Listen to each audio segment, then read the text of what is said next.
You are now tuned in to the Talk Your Shit podcast.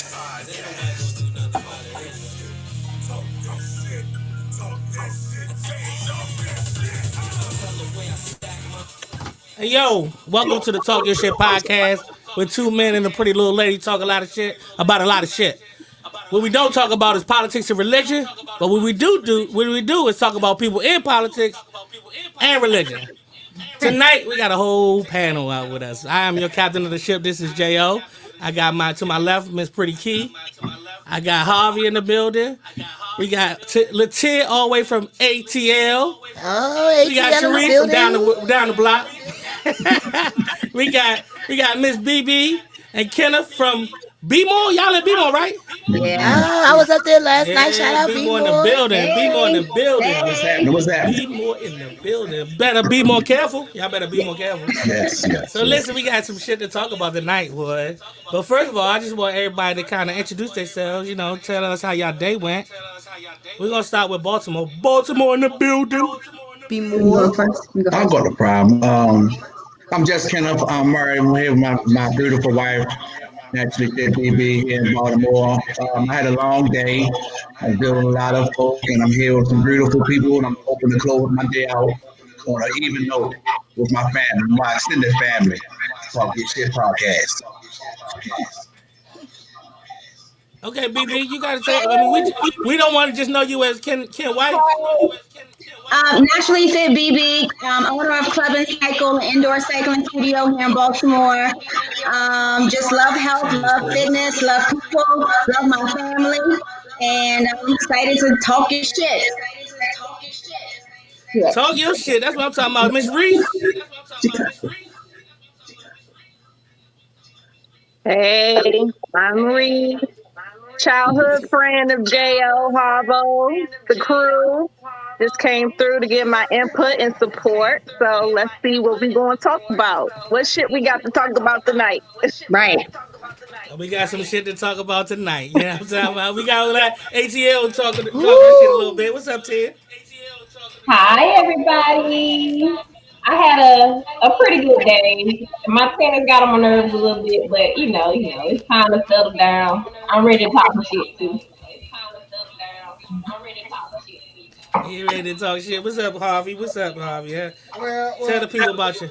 Okay, well, I woke up this morning. I charged. You woke up like that? Charged my utilities, and I went over and I cut my auntie's grass. And we talked a lot of shit. Oh, that amazing. So it's been a shit talking day. But we talked a lot of shit. You understand me? And I worked my way on down to the studio and whatnot, and here I am. Wait a minute. You might turn the lights off. Oh, we having all kinds of problems in this job. We didn't lost the lights. Right before my little intro and shit. They can see you, Key. We good. We can see. Right before my little turn. Talk Your Shit, I'm romantic as hell. Hey. I don't even care. How about that? What was that about? Because I'm trying to take off. You about to take off? Yes, at 6 in the morning. I'm talking about right now. Oh no, I was talking about on the airplane. I was say, go ahead, we can leave the lights off. It's a mood. We've been talking shit all day over in my house too. I just made a split decision. I was like, let me go ahead and run to Miami before I go to New York. So she traveling the world. She just traveling. She's just going. She just made a decision. I'm just going to Miami before I'm going to New York. That's how she do. That's how the rich stay rich. That's all I'm saying. So listen, tonight we got a pretty serious topic. I want to talk about racism in America. So I had heard a comment a few weeks ago on the radio that said white supremacy is at an all-time high right now. How do y'all feel about it? Like, do you feel like it's an all-time? Like, do you want to compare what we go through as what our ancestors went through, or is it just more pronounced because we have social media? Ain't no problem. Well, You look like you got something to say. Oh, To hold I me. on, this can't thing way say. back. Hold on, man. Can you hear me? Okay, Terry. Yeah, we get you. I definitely wouldn't say that we're going through what our ancestors went through. I do feel like it's a lot of people of the Caucasian persuasion that they're probably feeling a little pressured right now, and they probably feel like they need to hold their place and their privilege. That's probably why they're being more aggressive. But on the flip side, I actually see more people getting called out about it. Like, you really can't say nothing about no black people these days. Like, you really can't do nothing negative towards a black person, especially with these camera phones, because we is catching it all and we are calling it out. So I just don't think it's as bad as it used to be. I think we see a lot more, and I think that these people we got our feet on their neck, and they're feeling the pressure. So you think social media has helped a lot with bringing it to more to the forefront? Definitely. Sharice, you want to say something? You look like you over there pondering. You about to say something? you know. Now I feel so. I went back. I was talking earlier. Like I went back to like Rodney King. Like I believe that if nobody had a camera that day, that we might have never even heard about Rodney King getting his ass beat. To be honest with you, because it wasn't social media back then. It wasn't camera phones. It wasn't readily available to TV. Like somebody had to go get the tape, send it to a news station, and Well, then it had to be like nationwide. You know what I'm saying? well, Like with the Rodney King beating, what's special about Rodney King's beating is, I mean, to be honest, it was a revolution in a way. It was the very first video phone type, that we imagery saw, right? that we got to see. And it was partially because of the news helicopters that were out. So a lot of people saw that in real time. There was no hiding it. There Right. there were people who pulled over on the highway that day and were looking at this. So like it was no hiding it. But it wasn't anything new. The police been whooping niggas in LA at that time. Like shit. They been whooping niggas everywhere. All over. All the time. It's nothing that is not unknown, that is not widespread. But the revolution was televised, and that's when things start to change. When everybody sees that shit, from the children to the old folks, where some people, that's the last thing they saw on TV that day, and they died later that day. That's the last thing that they saw. That's kind of why George Floyd was so somewhat effective, if we call that sentence effective or justice. But I'm not even gonna touch on that. Now touch on it. What you touch on? That's what we here for. That's what We ain't got enough time. we We don't have enough time to go into the criminal court system and but that's that part of it shit though, there. right? I mean, yes, it's definitely a big part of racism, but to stay on topic of, the Rodney King thing and how it was shown, and it was the first time we've seen that kind of thing so widespread. But nowadays we see it every day. Yeah. Is it? I really think that like everything else in That the world that every day. That shit happens racism. every day. Every day we get a new video. I really think that like everything else in the world that racism has evolved. You're right. We're not like our ancestors in both the negative and positive light. Whereas though our ancestors didn't stand for it, but real quicker to slap a motherfucker. So that's the only thing. But they did. Unlike our ancestors, we don't come together. Our ancestors came together. They got sprayed. Yeah, but we 500 years in now You're right. We 500 of the years bullshit. and we still not together. We're not unified as a people, unlike our ancestors were. Like they said they had enough. We have yet to say we've had enough. Like I don't think But racism. they endured less time of the systematic, like at this point in time.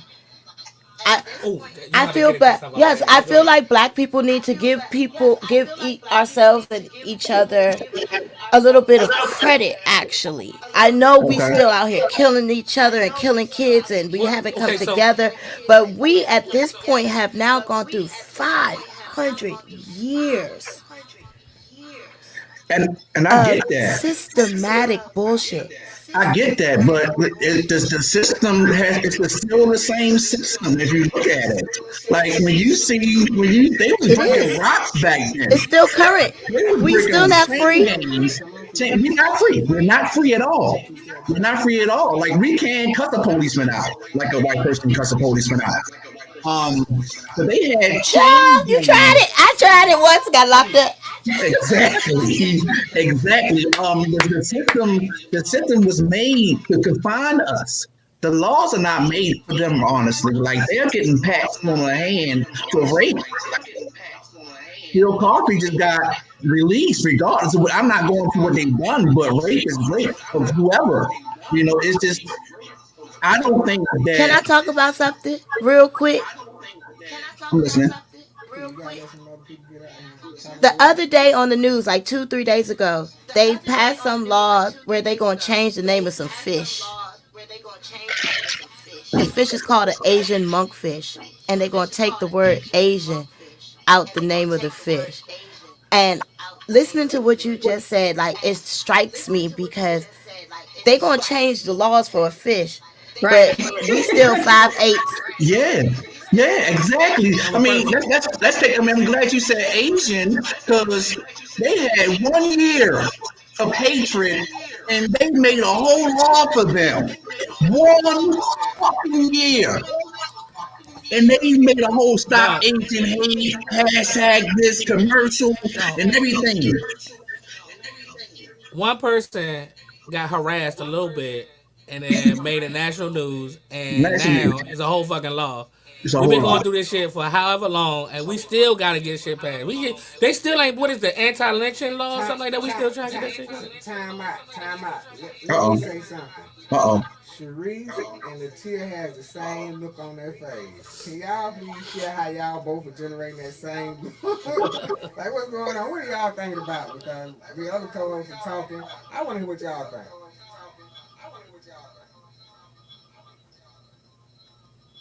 I don't think they thinking anything. I'm listening. I hear a lot of echoing and stuff going on, but I pretty much agree with what's been said so far. Like, I do feel like as a whole, overall, we still need to come together. We have come together on situations, how they post on social media when racism happens. And, like with the guy, the cop who was at the door, who knew the cop, and they flooded the neighborhood, and he got escorted out the house and stuff like that. So there are certain situations where we will come together, but universally and as a whole, we still have a lot to work on. Okay. What you think, Latia?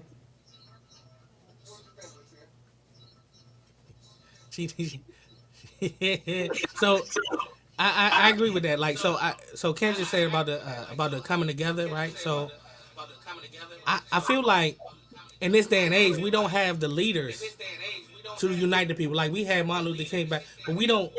After he died, after Malcolm X died, like You we mean got after he was assassinated?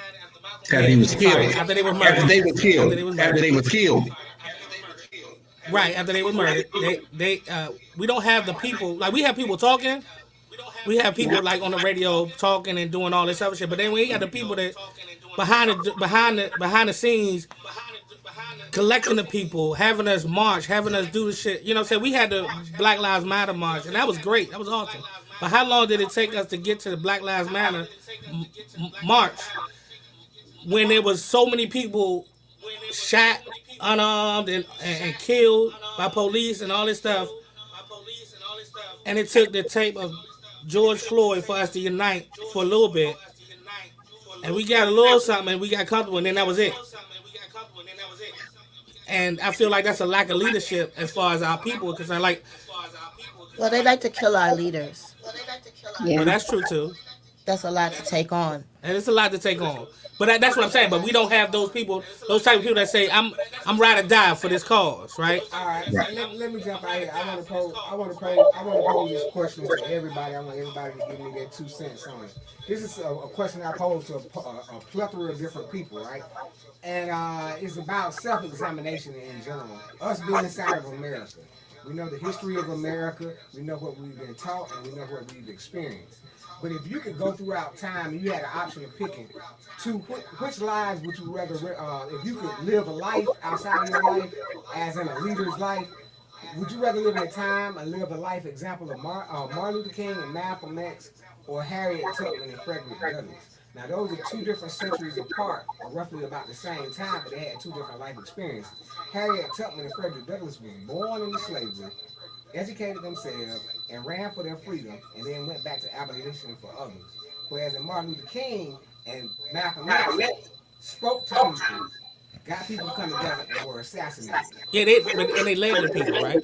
Yeah, so So I'm just saying, in comparison, this is the black experience in America. Like, if you're going to be an activist, or you're going to be an activator, or trying to get people to pay attention to what the system is doing, then quite naturally the system is going to want to move you out of the way. This is a white society. This is a European society. I Can agree. we agree to that? That's how they portray the society as a European society. Yes. Right. Well, there was a program, and I'm sure it still is going on, but called COINTEL Pro, the counterintelligence program. And in the paperwork, this was ran by J. Edgar Hoover. They actually stated that the demise of any black messiah.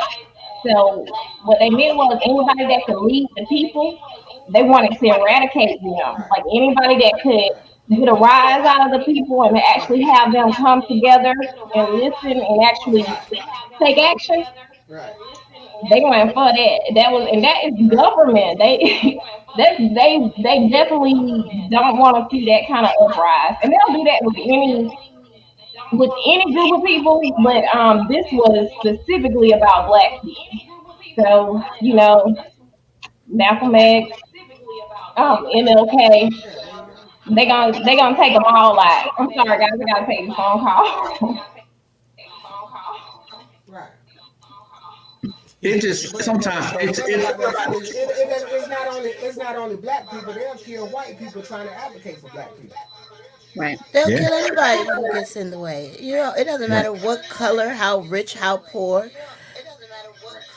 They've taken out whole airliners full of innocent civilians to kill people and put down secrets type shit. I mean, when you talk about the government and No, we can't. I'm finna get out. hold on. Okay, if you want to really talk about the most basic shit, Black Wall Street, Oh yeah. the Red Summer of 1919, Black Wall Street, that city, those 126 blocks, those weren't the only blocks bombed across the country that year, and they were bombed, literally bombs dropped on these places by the U.S. government.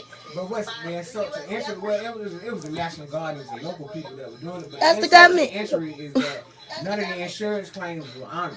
And all the Tulsa, nobody's insurance claim was honored. So nobody received, and they had been paying their insurance and things like that. Back then, the black dollar would circulate within the black community over 100 times. it stayed in there. The black, I mean, it had to. We couldn't go to their schools. We couldn't But that's why use the their power banks. structure was different. We That's why couldn't become buy different. houses in their neighborhoods. We couldn't. So the money stayed within our communities and we had everything. We were self-sustaining. We were completely 100% self-sustained. And that is why they desegregated us. Desegregation wasn't for us. It wasn't to integrate the people and unite. It was for access to our money. Yeah, but that's what we The black people, the black dollar is a $2 trillion industry, yet we possess less than 1% of the money in the world. Somebody explain that to me. We spend too much. We consume everything, but not with each other. Yeah. Basically. Well, Like, that's You guys, I'm sorry. assuming again. You talking about something. That's the other What thing. y'all was talking about with that with this low sodium chicken, something y'all was talking about? I'm hungry now. We watching our blood pressure and our sodium intake because we getting old and we on blood pressure medicine, so we have to make sure our sodium is low. You know, black people, we love salt. We put too much seasoning in our food. I just I think mean, like don't nobody want no bland I ass, hate the way pale I hate ass, the white way ass that chicken. that America covers up with these little tokens of these little streets and holidays and I don't really care about you giving us Juneteenth. I don't care about that's not solving anything for me. We celebrated Kamala Harris being the first colored vice president, but you haven't heard from her. I haven't heard from Kamala. I haven't seen her or anything. You haven't said nothing from I Kamala. seen it traffic the other day. You saw in traffic? She been pushing that vaccine though. Yeah. Yes, she She pushing has. the vaccine, but whose agenda is the vaccine? Did a whole tour. Nothing black. They don't say the black word. Take on. What about it? They try to appease us. They want to smooth stuff over. I think we just haven't got fed up enough.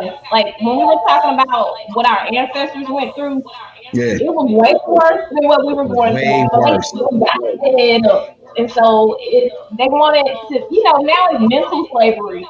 Right. The music that most people listen to, not all, but in the television shows, all those things are designed to put people in a state of mind to be easily what I'm trying to say, easily taken advantage of, basically, because their mental is not up to par.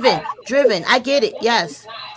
Right. And I think also just touching on that leadership thing, we come together for causes, but what the cause needs to be, those things are not being addressed. Like we talk about economic development, we talk about infrastructure, but nobody has gotten together to get those things done. I know they said that Bill Cosby was trying to get a television station, and that's why all this stuff came about. They don't want us to be in control of any type of media outlet. I mean, think about how powerful that is. We don't have any infrastructure in this country. I mean, if we can get together and do those type of things, we can make a big difference, really.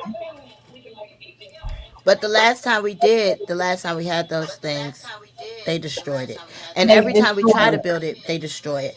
We have the odds stacked very, very much against us.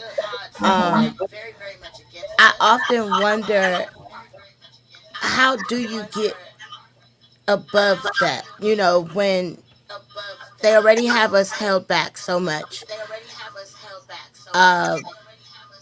It's very frustrating just overall when you think about it. Trying to figure out how actually do black people not just fight the power, but gain the power. Be the power. And be the power. How? When there's so many things stacked against us, the caps on our income, the mind control, the incarceration rate, the way that they destroyed the black family, 30, 40, 50 years ago, everything that black people go through right now, the way that guns are flooded into our community when we don't make, manufacture, ship, or move those fucking guns. The drugs that they design and drop into our community to destroy us, and it doesn't become a problem until their community starts being destroyed, and then you start seeing the opioid crisis, right? What'd you say? The opioid crisis, like crack wasn't a crisis. It's like when it's them, it's a crisis. They get money, they get funding, they get programs. We get locked up. We get locked up for getting high. It's still dudes in jail now for marijuana. Right now. It's something they selling. Man, I, And When you could legally, walk into the dispensary in Vegas, yes, it's still people locked up there. So it's us, it's incarceration. When it's them, it's a situation they need help. In program. So it's like the disparity, the wealth gap is it's never going to leave until we turn to each other and say one word, I love you. Like, I'm not fighting no black man. I'm not even arguing with you no more, black man. I'm just not. There's too many people against us. For me to keep on arguing with us, like, dude, that's what we but how got do you erase 200 years of conditioning? Right. right Because we were conditioned To hate each to other. hate each to hate other. each other. We were beaten, killed, and separated when if we're found to love each other. Right. They purposely split families.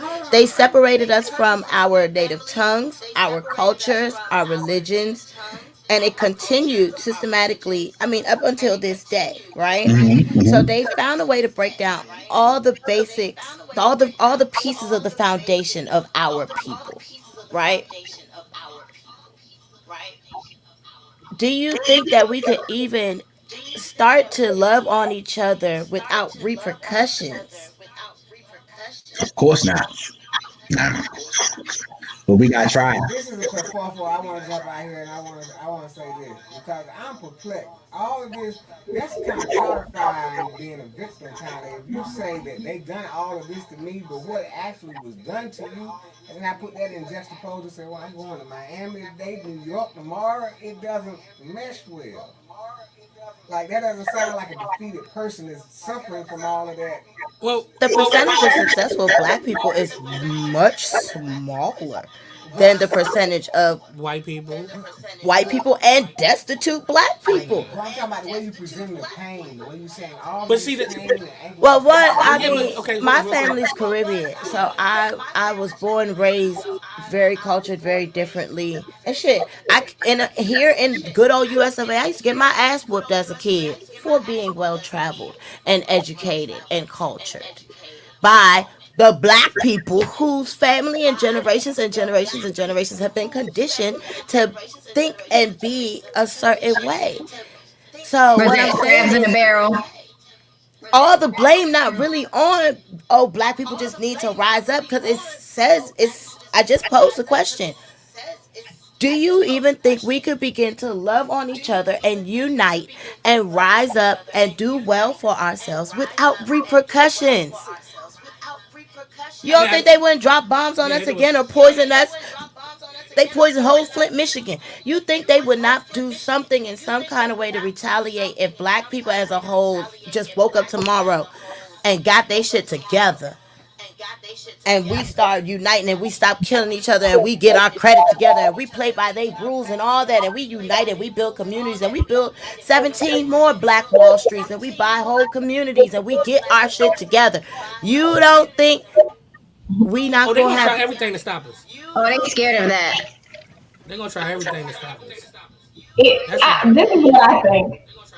First of all, we will have to do something radical, but it would have to be like in secret. I'm Like, about we to say would it's gonna have be to some do. violence. We gonna have to kill some shit.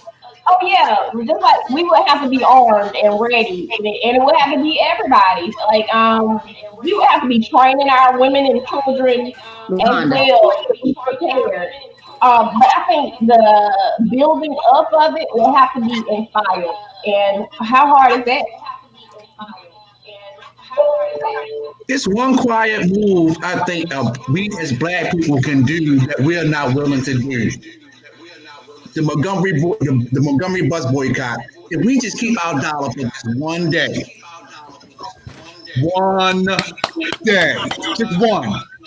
just one, you will see a shift that you've never I'm seen. talking about don't spend a dime nowhere. No gas, no groceries, no cigarettes, no blunts, no roll-ups, nothing. Nothing.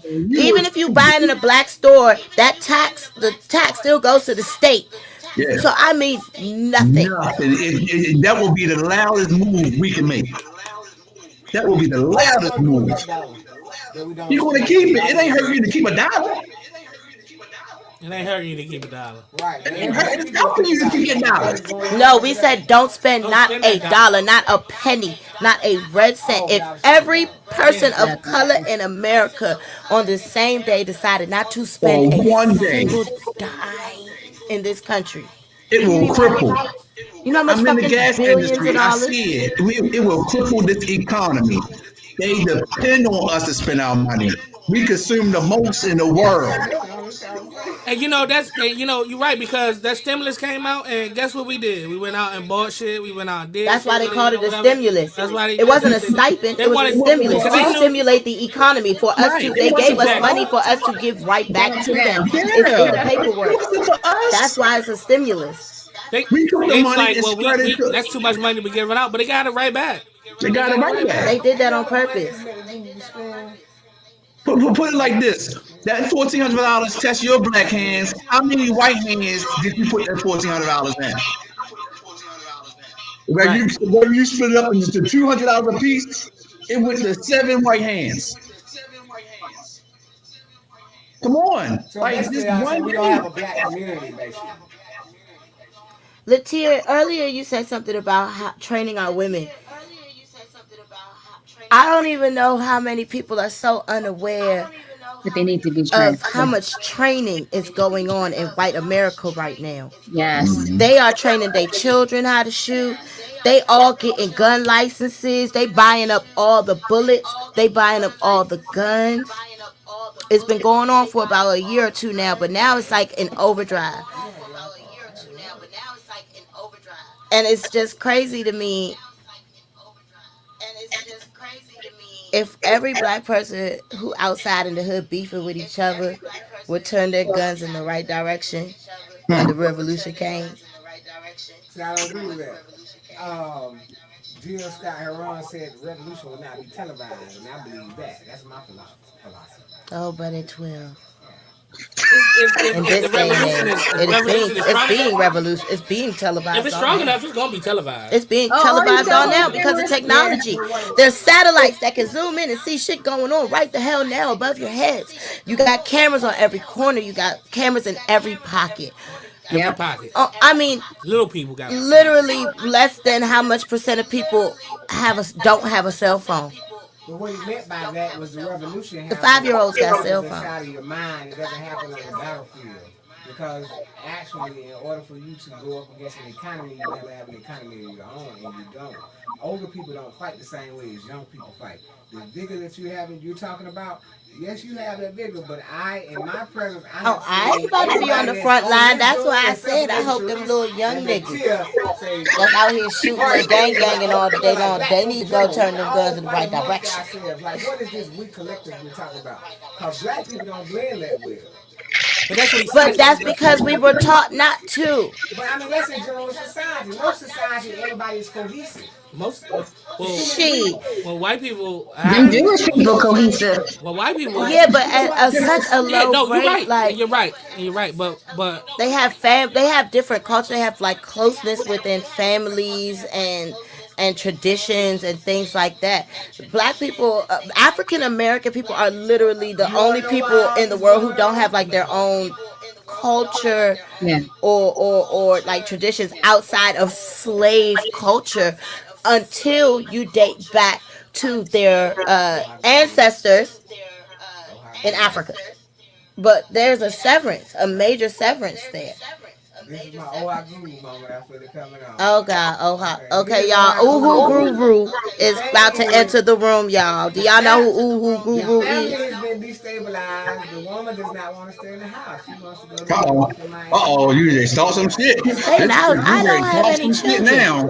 We are going to talk some shit. and I don't have a husband, and I'm going to New York to see my mama, Happily. who I haven't seen in a year. Oh, That shit. seems like family to me. I'm just teasing. Hot. It got You hot. just I will stay in hating the house what's going for on the across record. the table. Well, I'm just saying the family structure has been destabilized. So more so than But that was all done the other purposefully. things, I'm just saying we have to have a family structure in place for things to grow. They've been removing the black man from his family and displacing him in different places since the slave trade. Since the slave trade. Since the slave trade. Before that, the black man and his whole family and his 6 wives and they 14 kids lived in the same fucking hut. I don't know about all that. Look at Sheree, look at Sheree. Look at Sheree. He is not with that. I am not with that. I am not a fifth or sixth wife. I am a first wife. Only See, white. that's why I'm just saying, they've been doing this. that's why when he said that the revolution is going to happen in your mind, and you know that it's going to have to be a silent revolution. Some of that is going to have to be our minds being changed, us being educated enough to understand that the family structure is your first community. Basically, it then from your family, your neighborhood, and then your community, your county, everything. That's how it's gonna have to grow. It's gonna have to. Well, we talked about our ancestors. They were doing a lot of stuff in silence, and like you said, it's kind of hard to do things in silence these days. But we're gonna have to figure out a way because if not, I just don't know. The technology is getting better and better. Like you said, you have to actually put your phone in another room not to be heard. But we're spread out too. Like before, back in the day, even in slavery, we were all on a plantation. You know what I'm saying? We were in quarters, cabins. Together. In the 80s and 90s, you had a house on this block. Your grandmother had a house across the street. Your cousin had a house at the end of the block. You know, we were close. Now with gentrification, they're spreading us out. They're breaking us up into pieces. Uh, it I just honestly feel that they are smart. They have thought of every which way in the book to keep us divided. You spoke about the music earlier. So now not only do we not have that sense of family or community in our neighborhood because our neighborhood's not our neighborhood anymore. You can't sit outside and barbecue anymore without Karen calling the police on you. You can't go to the mall in your neighborhood that you grew up 30 years of your life without get the police jumping out on you. Like you can't do anything in your community, right? Then you add on top the music telling you fuck these bitches, fuck love, fuck family, fuck marriage. I don't want no kids. Fuck them kids. And then you add in Maury in the TV. That ain't my baby. Like it's just non-stop shit piled on top of shit.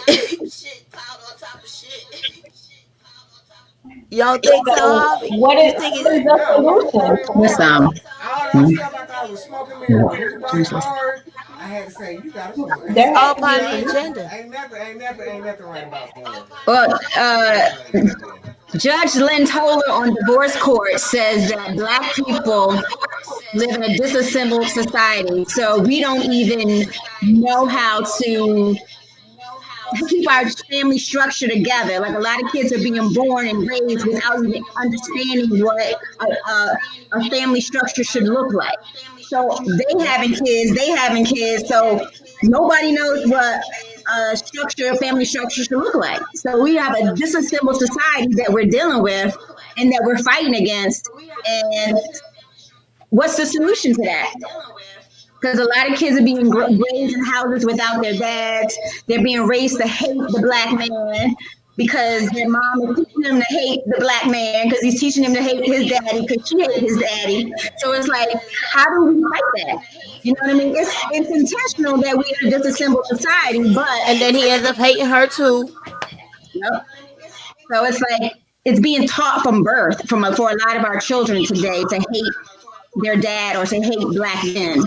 And it's just unfortunate that we don't even realize that we're in a disassembled society. There's a lot of kids that think this is normal. But there is something about this new generation though. Like these 14, 15, 16-year-olds, it's something different about them, I must say. They are against society at all costs. So I'm all for it because this society has to be disassembled. So you guys have teenagers in your home? They're a different breed, aren't they? Yes.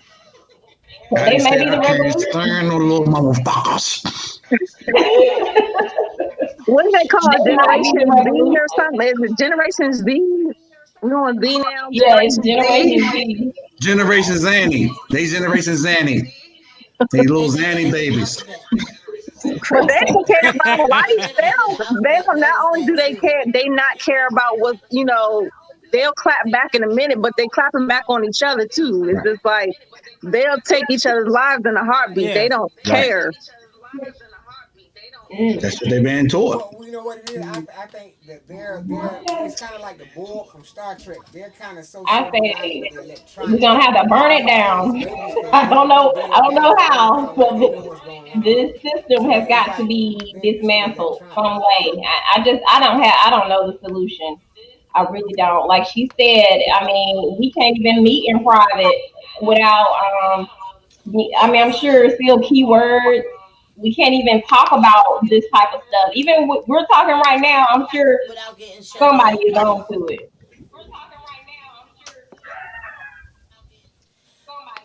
But if I'm having an open and honest and a free conversation, outside of even dismantling the system, scientifically, our DNA, I think that's why this next generation is so bad, because down to a science, their blood, their molecular structure, their cellular memory, because there's such thing called cellular memory.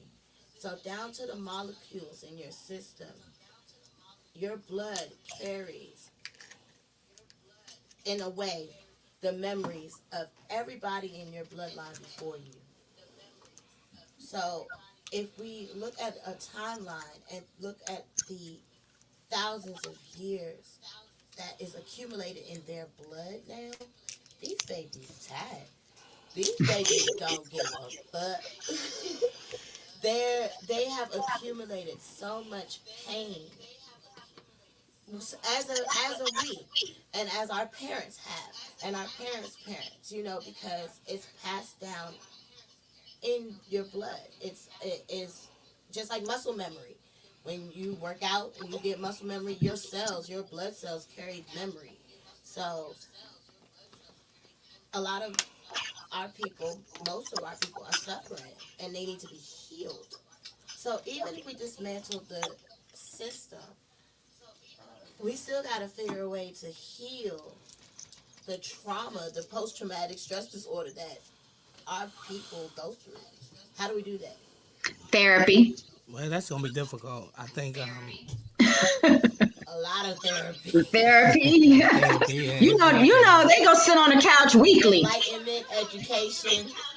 But it's crazy that as soon as my wife said my wife said the word therapy, I thought of a white person. And it's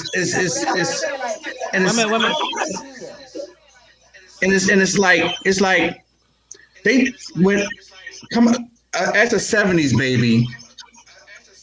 I saw something that worked that they took away from us, and that was whooping our kids' ass.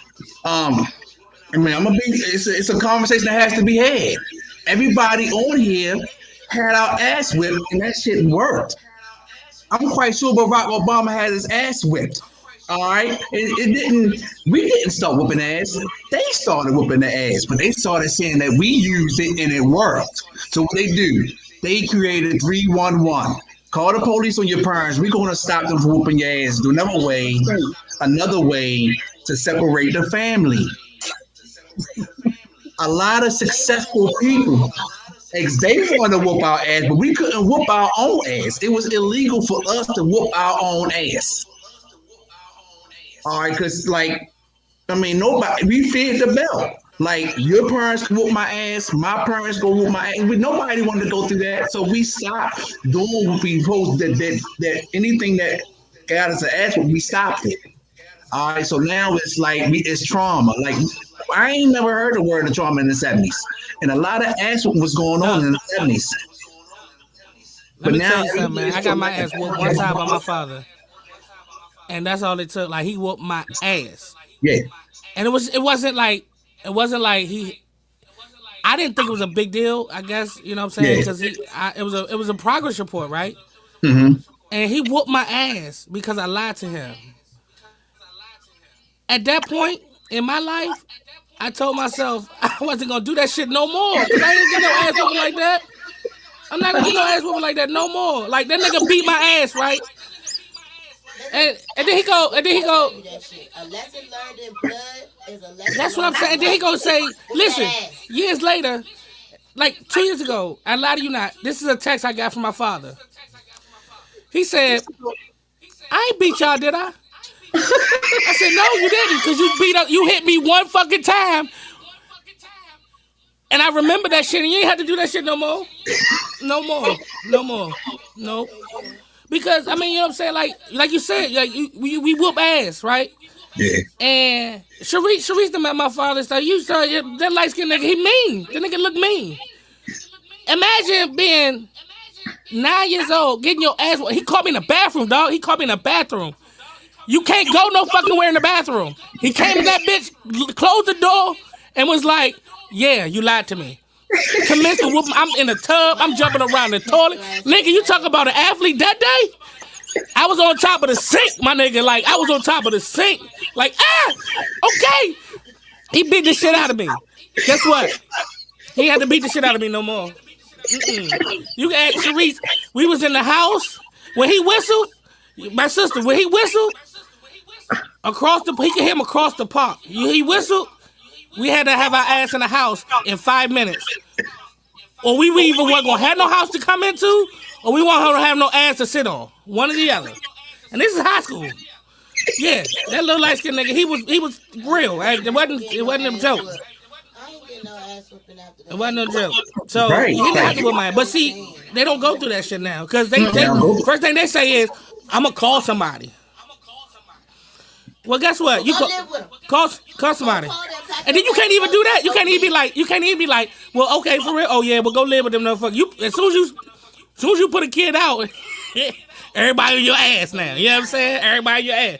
That's my kid. Leave me alone. Yeah. Let me discipline him. But we can't even do that nowadays. So listen, we going through. I want to wrap up the show with this, right? So I want to ask everybody that's still on. In your lifetime, give me one moment of racism or just one moment of racism that you've experienced in your life. So I'm gonna start with this. So when I was growing up, right, I lived over there. Everybody we know where Rivertown is, right? It's a neighborhood beside Rivertown called Riverside Plaza. I used to live there, but it was a majority white neighborhood. So of course I had white friends. And not really understanding the word nigga coming from a white person at the time, right? But I know that if you said anything towards me derogatory or in a mean way, I knew that shit was time to fight, right? So this dude named Joe, I'm putting him out there, Joseph Dixon, big ass white boy, kept calling me a nigga, and he said it in a way like I did not like that shit, right? So we had to scrap at that point. We had to really scrap at that point. And I had to whoop his ass. I did, because I had to let him know that you can't use that word towards me. Not because of the word, but because you said it to me in a way that I didn't like that shit. You know what I'm saying? And now looking back on it, it was like, that motherfucker, like, he knew what it meant. He knew where it would put me if I let it put me in that place. You know what I'm saying? Like, he knew, he was saying it in a superior way. Like, you a nigga and I'm a white boy and you shouldn't be on my level.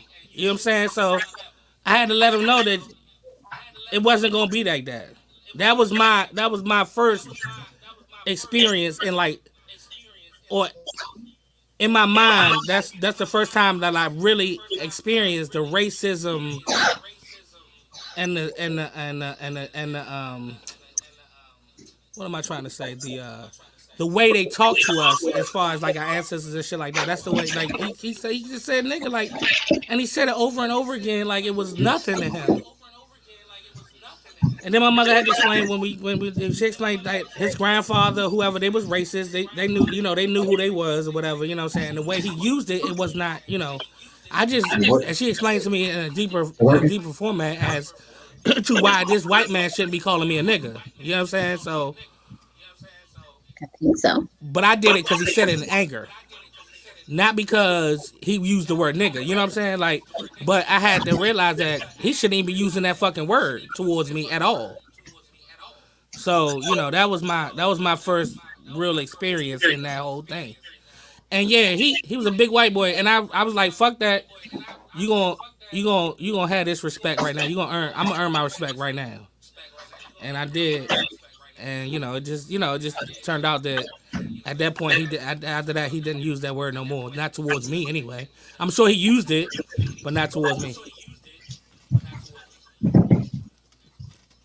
That's so I mean I don't know because I don't know if anybody's grown up in that kind of neighborhood or come across somebody like that, but that was my experience. So I grew up in a black neighborhood and I endured racism from the police and all that, and it was crazy because I wasn't one of those street kids.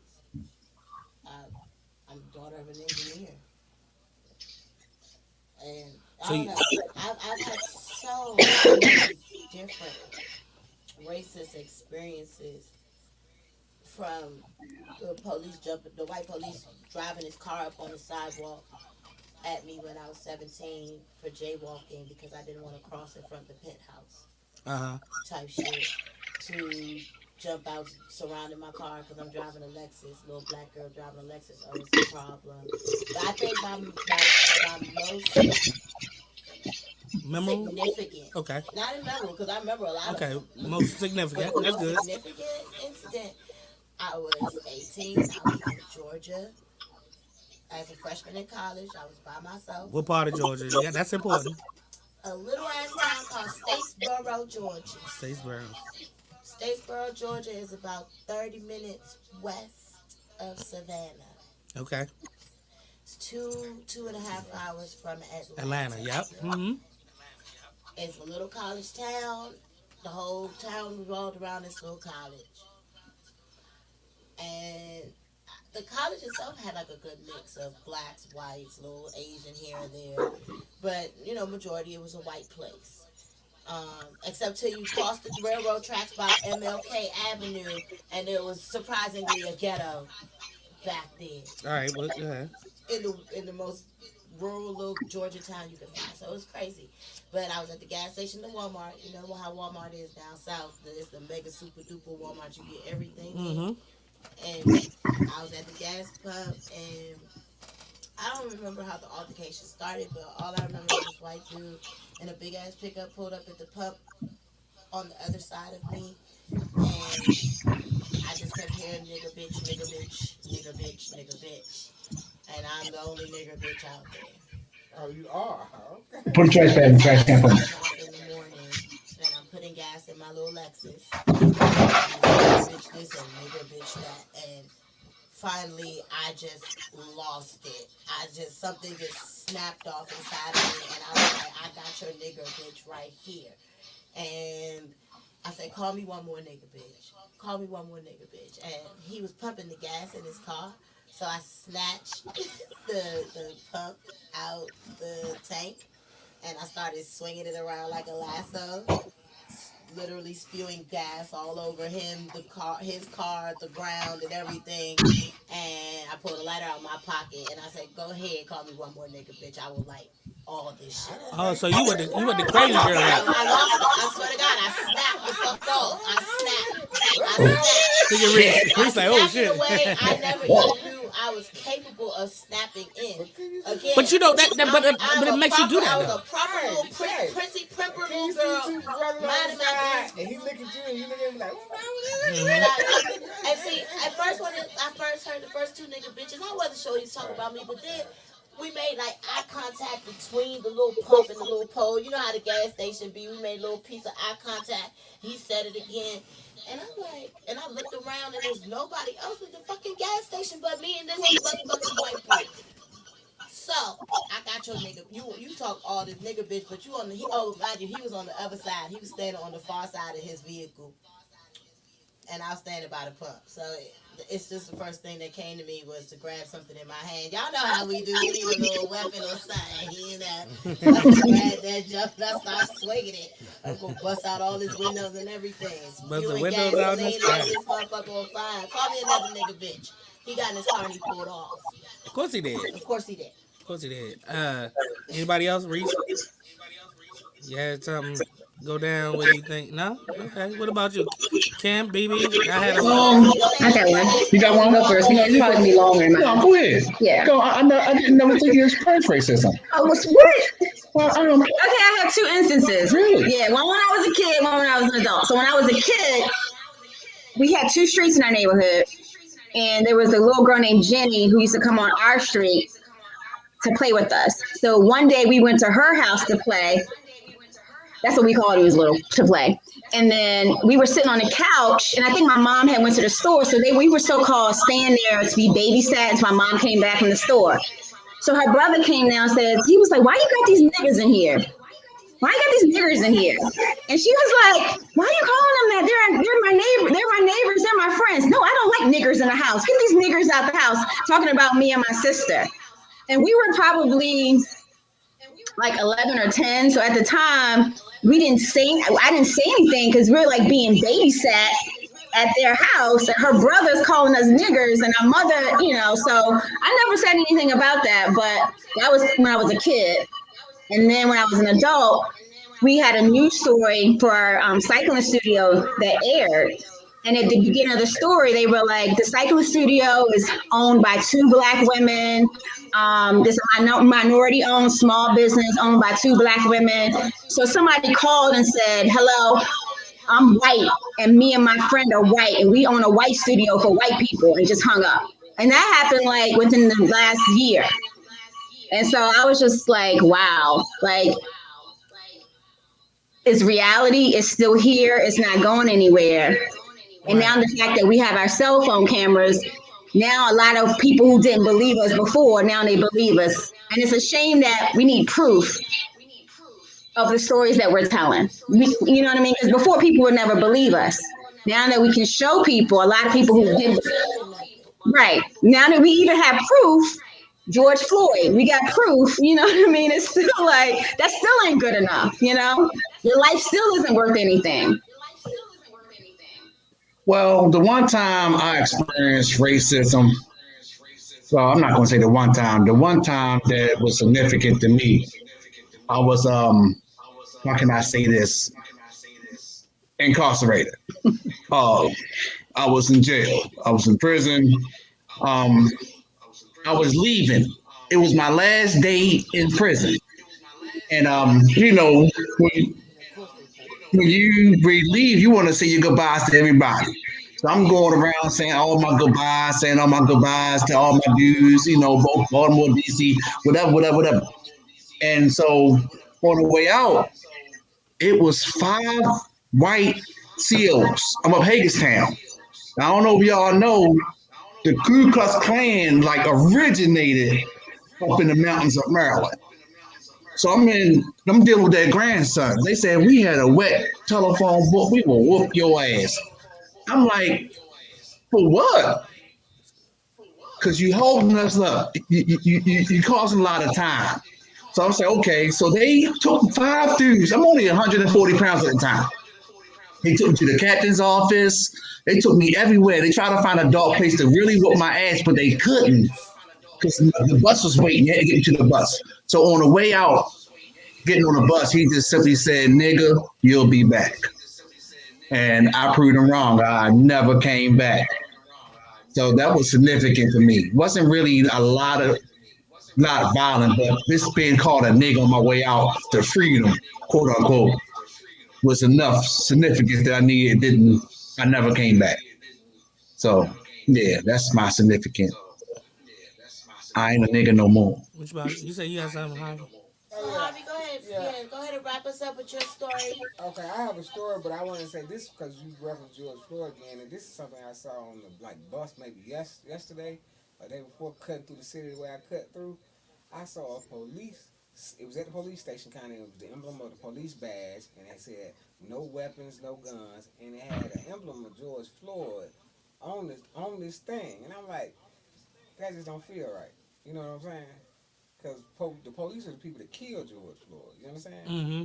And so it made a moment in it. When you said that again, that came back to mind. But my first experience of race, well, this wasn't even racism, but the first interjection of nigger, how they see it. And see, I can give you the lexicon on it, I can give you the root on it and everything, and where it originally comes from, the way they say it is Germanic. It comes from Germany. Because that's how Germany originally, and see, a lot of these Americans are German. Of German descent, so it carries over. You have the to whole follow TV show about that. You have to follow the path of it. But I was in 10th grade, and I was in 11th grade. Yeah. So were you 17 or 16? Yeah, about 16, and this was like arts class. This was like drama, something like that. Elective. Mm-hmm. And I don't deal with this one after the fact this day because he tried to charge me a number. A lawyer, Dustin Buttigieg. Played tennis together and everything, right? This cat, me, him, and this busty white chick. She's in about the 10th grade. This is what I remember. I don't remember her name, nothing like that. I just remember she, and we all talking. And I don't know if we were taking a test or whatever, but we sitting in a row, right? I don't know if I'm sitting behind her. I think I was. I could have been sitting in front of them. But I'm the oldest of this line. You understand what I'm saying? And so we just communicate, and we're talking, and she went into, well, yeah, the niggers, and I'm in it, and so we weren't looking, it wasn't like we were trying to look straight ahead, and we just engaged the conversation, so it was perplexing, because she didn't rolled off. that I'm a black person in this conversation, and it just came out. And I'm like, was that racist? But my immediate response, like, well, yeah, some niggas out there, you want to talk about me. I wasn't offended, but then I had to think about it. You had to think about it, right? Yeah, that's how it was with me. But listen, I'm gonna say something real quick before we get off, because I want to ask everybody. It was around 93 or 94, right? Maybe Sharice heard of it, but remember when Sleep got his jaw broke? You remember that? Okay, Sleep. So Sleep lived in the neighborhood in Tantalin, right? Do y'all know Sleep? He lived in Tantalin. He lived in Tantalin. I want to go to sleep. What happened was after a basketball game at Friendly, You got one. Him, Vince, Tootie, Omar, they was I know in the some car, of them names. and they was in the neighborhood, going home or whatever, dropping people off or whatever. They got stopped by the police because there's 5 niggas in the car, right? They stopped them. They piled all the niggas on the ground. They took everybody out the car. For no reason. It was just 5 niggas in the car. They said, well, you ain't supposed to be in this neighborhood. How do you know that? It was in Rose Valley or somewhere, some neighboring neighborhood. And most of them neighborhoods around there were people that went to Friendly. So it's black people. So why am I not supposed to be here, right? So they piled all them niggas, and Sleep got his, he had a little mouth on him. He said whatever, and he got his jaw broke by the policeman. You know how I heard about the story? Because maybe a year later, Sleep got awarded about 1.5 because he sued the police because it was wrongful, you know what I'm saying? But the only reason I heard about it is because it was a little article in a newspaper about him getting his money. I didn't even hear about it from them until later on after I asked about it, because these were my people, right? I knew them. But it goes back to if we had camera phones, or if we had some kind of media outlet or some kind of pocket, you know what I'm saying? Like, people stop now. Black people say turn your camera on, right? But everybody here, well, not everybody here, but like Sharice grew up in the neighborhood, she didn't know about it. BB was in the neighborhood, she didn't hear about it, because if you didn't know, you didn't know. You know what I'm saying? So he got his jaw broken, wide shut. When Sleep came back, Sleep was already small. When he came back, he was like 130 pounds because he couldn't eat. And we saw the little article because my father was always looking for shit, in the newspaper, and he saw the article. He asked me, he said, "Don't you know they one of your guys or whatever?" Because we played basketball and stuff together. And I was like, "Yeah." So I read it. It was 1.7. It was a settlement, whatever. So my point in the story is he experienced it, racism or whatever, but nobody heard about it. Nobody even knew about it because we didn't have camera phones. We didn't have social media. We didn't have all this stuff, right? So when he got his jaw broke, I didn't see Sleep no more for a while until he came out. Until like 2 months later after he got his jaw unwired or whatever. But I would have never known anything or never even knew to ask about it if I didn't see that little article in the paper. And it wasn't even big. It wasn't even big. Wasn't on the front page or nothing. Didn't even really talk about it like that. Nobody really could, so later on, Omar, who my best friend is, he didn't even tell me the story, how it actually happened until we got to college. And it's like 11th grade when I was a junior or something like that. So I just thought that shit was crazy. Like, I was like, man, how the fuck we ain't know about this shit? It happened like right in a neighboring neighborhood of Friendly. And it just goes back to like how social media plays a big part in how people see racism and like Accessibility. you know what I'm saying, like how BB said we need this proof now for people to believe our stories. You know what I'm saying? Like nobody even heard that story. Nobody even knew that story because we didn't have access to it or nobody even knew about it. But yeah, I mean, you know what I'm saying? Like it was real crazy because he was high school. He was a high school student. Got his jaw broke by the police. Right. And that's ridiculous. Like, how we not gonna know that? At least in some kind of local paper be front page or something like that. It was nothing. Like everybody We wasn't texting back then, was we? We wasn't texting back then, so it wasn't like somebody could text it or anything. Right, exactly. We had cell phones back then. We ain't had cell, right? So we had pagers, right? Yeah, pagers. And you know, it's funny because I had to go over to Potomac Landing to play basketball to even really get a piece of the story. Because I actually, where you been? He told me the story to some extent. That's how I first heard about it. And then later on, I heard the whole story because Omar was in the car. And he told me they piled him up. They piled the other four up on him.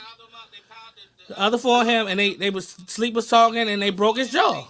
But nobody would have heard about that shit. Until y'all just hearing about it now. What, 25, 35 years later? You know what I'm saying? So, like, yeah, 30 years later, whatever. He don't want to know about But be old. just imagine if we had... Huh? He said, no, this 30, take the 5 off. Just take the 5 off. Take 30, we won't get zero, right? We do too.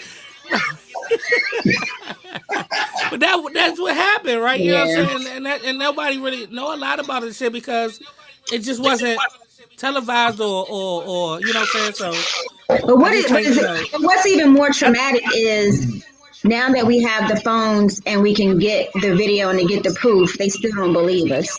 And that's what's even more traumatizing because it's like, yes, It was just we got PTSD because, like, did you see what I saw? And they're telling you that you're not seeing what you saying you saw, or you wasn't, what you say happened didn't happen, and you got a video. So it's like, It's crazy. Yeah. But that's what had made the difference, I guess, this time around because everybody was at home. They were locked the fuck down.